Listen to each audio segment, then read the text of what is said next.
জাপানের 4 শহরে প্রবল বর্ষণ ও তার জেরে নদীনালা জলাশয়ের পানি বেড়ে গুরুতর বন্যার ঝুঁকি দেখা দিয়েছে।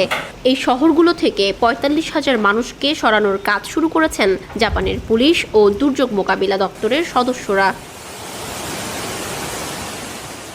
এএফপি জানিয়েছে, ওয়াজিমা শহর থেকে 18,000, সুজু শহর থেকে 12,000 এবং নিগাতা ও ইয়ামাগাতা শহর থেকে 16,000, মোট 46,000 মানুষকে সরিয়ে নেওয়ার নির্দেশ দেওয়া হয়েছে। এই লোকজনদের সবাই অপেক্ষাকৃত নিচু এলাকায় বসবাস করেন। বন্যা শুরু হলে সবার আগে এসব অঞ্চল ডুবে যাওয়ার আশঙ্কা বেশি থাকে। গত কয়েকদিন ধরে জাপানের বিভিন্ন অঞ্চলে মাঝারি ও ভারী বর্ষণ হচ্ছে।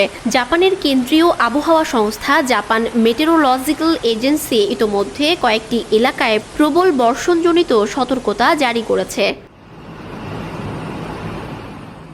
জাপানের রাষ্ট্রায়ত্ত টেলিভিশন চ্যানেল এনএইচকে জানিয়েছে, গত কয়েকদিনের বর্ষণে দেশটির 12টি নদীর পানি বিপজ্জনক মাত্রায় বেড়েছে। বেশ কয়েকটি নদীর তীরবর্তী এলাকাগুলোতে বন্যা শুরু হয়ে গেছে ইতোমধ্যে।